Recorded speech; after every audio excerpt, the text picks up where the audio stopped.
안녕하세요. Eat 바이블입니다. 오늘 본문은 호세아 5장 1절에서 7절까지의 말씀입니다. 먼저 오늘 본문을 읽겠습니다. 너희 제사장들아, 이 말을 들어라. 너희 이스라엘 백성아, 똑똑히 들어라. 너희 왕족들아, 귀를 기울여라. 너희가 심판을 받아야 할 것이다. 너희는 미스바에 놓은 덫이고 다볼산 위에 펼쳐놓은 그물이다. 반역자들이 살상에 깊이 빠져들었다. 그러므로 내가 너희를 모두 징벌하겠다. 나는 에브라임을 잘 안다. 내 앞에서는 이스라엘이 숨지 못한다. 에브라임이 몸을 팔고 있고 이스라엘이 몸을 더럽히고 있다. 그들의 온갖 행실이 그러하니 하나님께로 되돌아가지 못한다. 음란한 생각이 그들 속에 가득 차서 주님을 알지 못한다. 이스라엘의 교만이 이스라엘에게 불리하게 증언한다. 이스라엘, 곧 에브라임은 저의 죄에 걸려서 넘어질 것이다. 유다도 그들과 함께 넘어질 것이다. 양떼와 소떼를 몰고 주님을 찾아 나선다고 하여도 주님께서 이미 그들에게서 떠나셨으니 그들이 주님을 만나지 못할 것이다. 그들이 주님께 정조를 지키지 않고 사생아를 낳았으니 그들이 지키는 세 달 절기가 밭과 함께 그들을 삼킬 것이다. 구약 예언서들을 읽다가 보면 마음에 부담이 될 때가 종종 있습니다.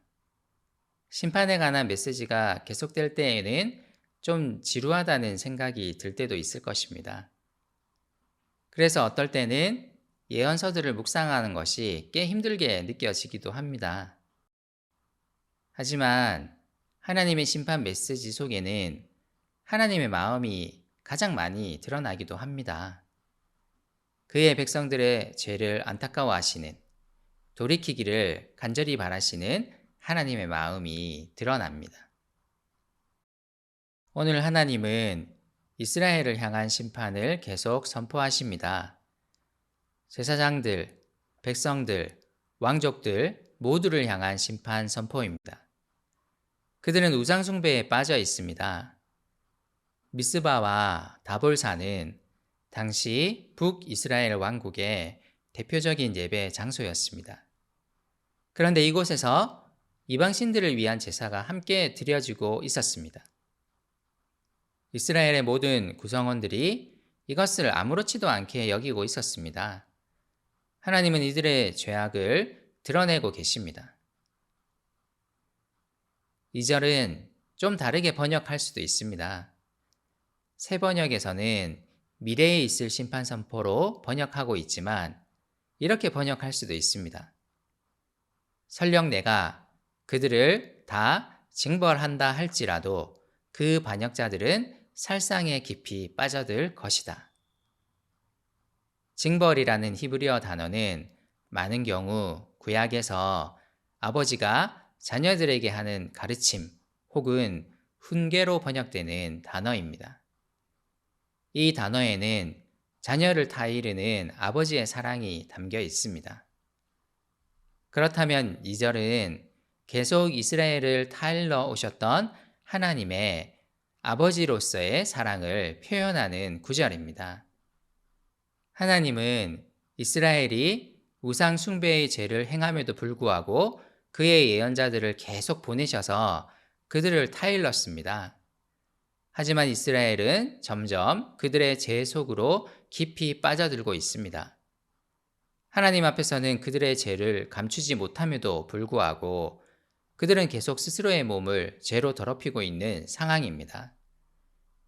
더 이상 하나님께로 되돌아가려 하지 않습니다. 그들의 마음속에 가득 찬 음란한 생각은 하나님을 알지 못하도록 그들을 점점 이끌고 있습니다. 하나님은 이것을 교만으로 말씀하십니다.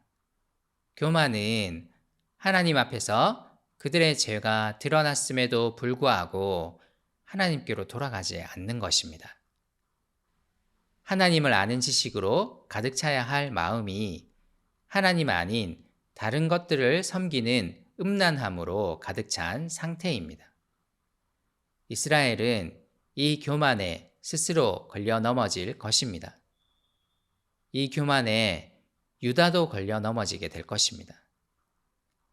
그들은 뒤늦게 하나님을 예배하기 위해 그분을 찾을 것이지만 하나님은 더 이상 그들의 예배를 받지 않으실 것입니다. 하나님의 보호를 신뢰하며 경축하는 절기였던 세 달 절기는 이제 더 이상 그 역할을 하지 못할 것입니다. 하나님의 보호를 감사했던 이 세 달 절기가 심판의 날로 바뀔 것입니다. 이스라엘 백성들의 교만 그리고 위선 때문입니다. 하나님의 계속되는 경고에도 불구하고 그들은 하나님의 음성에 귀 기울이지 않았습니다. 하나님 앞에 그들의 죄가 드러났지만 죄의 수렁에 더 깊이 빠져들고 있었습니다. 하나님은 이들을 심판하실 것입니다. 오늘 말씀이 어떻게 다가옵니까? 오늘 말씀은 이스라엘의 교만을 지적합니다. 하나님이 그들의 죄를 드러내심에도 그들은 하나님께로 돌아가려 하지 않습니다.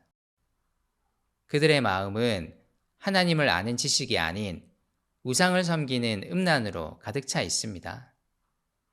하지만 하나님은 또 호세아를 그들에게 보내십니다. 아버지로서 그들을 다시 타이르려 하십니다.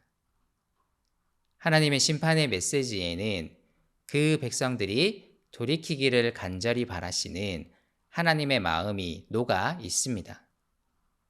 그래서 어떤 신학자는 호세아서의 주요 주제를 그의 백성들을 향한 하나님의 애타는 사랑이라고 말하기도 했습니다.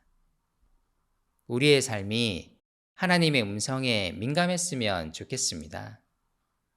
우리의 마음을 자꾸 다른 것으로 채우려 하지 말고 하나님을 아는 지식으로 점점 채워갔으면 좋겠습니다. 그분의 말씀으로 우리 삶을 채우는 것, 그분의 사랑으로 우리 삶이 풍성해지는 것, 오늘 우리를 향한 하나님의 마음입니다.